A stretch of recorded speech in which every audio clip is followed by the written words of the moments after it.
ഇത് മാസ് മോട്ടോഴ്സിൽ നിന്നാണ്. ഹീറോയുടെ പ്ലഷറാണ് വണ്ടി. നമുക്ക് അതിനകത്ത് 1-2 ചെറിയ വർക്കുകളായിട്ട് വന്നതാണ്. ഒന്ന് ബാറ്ററി ചാർജ് ചെയ്യണം, വണ്ടി സെൽഫ് സ്റ്റാർട്ട് ആവണില്ല. പിന്നെ അതേപോലെ ഫ്രണ്ട് 2 മിറർ, സൈഡ് മിറർ 2 മാറ്റി വയ്ക്കണം, പുതിയ വയ്ക്കണം. പിന്നെ പെട്രോൾ ലീക്ക്, ഓവർഫ്ലോൻ്റെ കംപ്ലയിൻ്റ് ഉണ്ട്. പിന്നെ അതേപോലെ ബ്രേക്ക് ടൈറ്റ് ചെയ്യുക, മൈനർ ചെക്കപ്പ്. ജനറലായിട്ട് സർവീസോ വേറെ വർക്കുകളോ കംപ്ലയിൻസോ കാര്യങ്ങളൊന്നും പറഞ്ഞിട്ടില്ല. അപ്പോൾ നമ്മൾ പെട്രോൾ ലീക്കുമായി ബന്ധപ്പെട്ട് വർക്കിന് കയറ്റി വണ്ടി ചെക്ക് ചെയ്യുന്ന സമയത്ത് ഓൾറെഡി ഇതിക്ക് മുമ്പ് നമ്മൾ പറഞ്ഞതാണ് അതിൻ്റെ കാർബറേറ്റർ കംപ്ലയിൻ്റ് ഉള്ള കേസ്. അപ്പോൾ കാർബറേറ്റർ അസംബ്ലി നമ്മൾ മാറ്റി പുതിയ കാർബറേറ്റർ അസംബ്ലി വെച്ചിട്ടാണ് വണ്ടി സ്റ്റാർട്ട് ചെയ്തത് കേട്ടോ. അപ്പോൾ അതിന് ശേഷം വണ്ടി സ്റ്റാർട്ട് ചെയ്ത് നമ്മൾ ഓടിച്ച് നോക്കുമ്പോൾ നിലവിൽ നമുക്ക് ഈ ക്ലച്ചിൻ്റെ ഭാഗത്ത് നിന്ന് കറക്റ്റ് പിക്കപ്പ് കിട്ടില്ല, ചെറിയൊരു ബെൽറ്റ് സ്ലിപ്പ് ആവണ പോലത്തെ ഒരു സൗണ്ട് തോന്നുന്നുണ്ട്. പ്രത്യേകിച്ച് അങ്ങനെ മേജർ കംപ്ലയിൻ്റ് ഒന്നും പറയാനില്ല. അത് നമ്മൾ അഴിച്ച് ചെക്ക് ചെയ്യണമെന്നുണ്ടെങ്കിൽ ക്ലച്ച് സൈഡ് ഫുള്ളായിട്ട് അഴിക്കണം. അഴിച്ചാറാണ് എന്താണ് അതിൻ്റെ ഉള്ളിൽ പറ്റിയെന്നുള്ള കേസ് അറിയാൻ പറ്റുള്ളൂ. ഓൾറെഡി അങ്ങനത്തെ കംപ്ലയിൻസ് ആയിട്ടൊന്നും പറഞ്ഞിട്ടില്ല. ഓടിക്കുമ്പോൾ നമുക്ക് അങ്ങനെ ഒരു കോംപ്ലിക്കേഷൻ കംപ്ലയിൻ്റ് ആയിട്ട് തോന്നുന്നില്ല. മൈനോട്ടായിട്ട് നമുക്കൊരു സ്ലിപ്പിംഗ് കാണുന്നുണ്ട്. അത് നമ്മൾ ഓൾറെഡി നിങ്ങളുടെ ശ്രദ്ധയിൽ പെടുത്തിയെന്നുള്ളൂ കേട്ടോ. പിന്നെ ബാക്കിലത്തെ ഗിയർ ബോക്സിൻ്റെ സൈഡ് ചെറിയൊരു ഓയിൽ ലീക്കൊക്കെ ഉണ്ട്. അതൊന്നും പറഞ്ഞിട്ടില്ല, കാരണം അത് കഴിക്കണമെന്നുണ്ടെങ്കിൽ ഏകദേശം 10,000 നമുക്ക് അതിന് മാത്രം ചിലവന്നെ കേസാണ്. അത് അഴിച്ചായിട്ട് ഗ്യാസ്കറ്റ്, ഓയിൽ സീൽ, ബെയറിങ് കാര്യങ്ങളൊക്കെ മാറ്റി റീസെറ്റിനായിട്ട് വരും.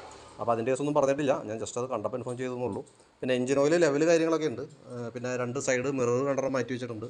ബാറ്ററി നമുക്കിത് ഇരിക്കുന്ന ബാറ്ററി 2022 മോഡൽ ബാറ്ററിയാണ്. ഞാൻ ഇന്നലെ ചാർജ് ചെയ്തിട്ട് എടുക്കണം, രാവിലെ എടുക്കുമ്പോൾ ഓൾറെഡി വീണ്ടും ചാർജ് ഇറങ്ങിയിട്ടുണ്ടായി. വീണ്ടും നമ്മൾ വേറൊരു ബാറ്ററിയുടെ സപ്പോർട്ടോട് കൂടിയിട്ട് ബാറ്ററി ചാർജ് കയറ്റിയിട്ടുണ്ട്. ഇപ്പോൾ നിലവിൽ ഇപ്പോഴത്തെ കണ്ടീഷൻ നമുക്കത് പറയാൻ പറ്റുള്ളൂ. 2022 ബാറ്ററിയാണ്. അപ്പോൾ ഏകദേശം ഒരു 3 കൊല്ലം 4 കൊല്ലത്തിട്ട് 3 കൊല്ലം എന്തെങ്കിലും കംപ്ലീറ്റ് ആയിട്ടുണ്ട്.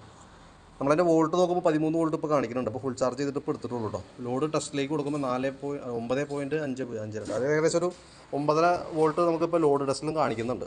കിട്ടുമെന്ന് വേണം വിചാരിക്കാനായിട്ട്. കാരണം എന്താ വെച്ചാൽ ബാറ്ററി വെച്ച് കഴിഞ്ഞാൽ കുഴപ്പമുണ്ടാവില്ല എന്ന് വേണം വിചാരിക്കാൻ. കാരണം നമ്മൾ കഴിഞ്ഞ ദിവസം ചാർജ് ചെയ്തിട്ട് വെച്ചിട്ട് പോയിട്ട് ഇപ്പോൾ ഇന്ന് എടുക്കുന്ന നേരത്ത് ഡിസ്ചാർജ് ആയിരുന്നു, സെൽഫ് എടുക്കാൻ ബുദ്ധിമുട്ട് കാണിച്ചായിരുന്നു. അതിന് ശേഷം വേറൊരു ബാറ്ററിയുടെ സപ്പോർട്ടോട് കൂടിയിട്ടാണ് ഇപ്പോൾ കയറ്റിയാണ്. സ്റ്റോറേജ് കിട്ടില്ല എന്നുള്ള ദിവസം നമുക്ക് പിന്നീട് ചെക്ക് ചെയ്യുമ്പോൾ അറിയാൻ പറ്റുള്ളൂ. അങ്ങനെ ഉണ്ടെന്നുണ്ടെങ്കിൽ ഒരു 3-4 ദിവസം അല്ലെങ്കിൽ ഒരാഴ്ചക്കുള്ളിൽ തന്നെ സെൽഫിന് കംപ്ലയിൻറ്റ് വീണ്ടും കാണിക്കും. അങ്ങനെയാണെങ്കിൽ ബാറ്ററി മാറ്റി വയ്ക്കേണ്ടതായിട്ട് വരും കേട്ടോ. പിന്നെ കാർബറേറ്ററുമായി ബന്ധപ്പെട്ടൊരു കേസ്, കാർബറേറ്റർ നമ്മൾ അസംബ്ലി മാറ്റി പുതിയത് വെച്ചിട്ടുണ്ട്.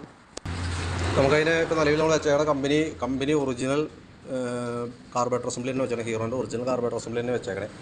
2756 രൂപയാണ് അതിൻ്റെ റേറ്റ് തന്നെ കേട്ടോ. ഈ കാർബറേറ്ററിൻ്റെ കേസിൽ ഒരു പ്രത്യേക ഒരു കാര്യം എന്താ വെച്ചാൽ കാർബറേറ്ററിന് ഒരു കാരണവശാലും ഗ്യാരണ്ടിയോ വാറണ്ടിയോ കിട്ടില്ല. കാരണം ഇപ്പോഴത്തെ പെട്രോൾ എത്തനോൾ മിക്സ് ചെയ്തിട്ടുള്ള പെട്രോളാണ്.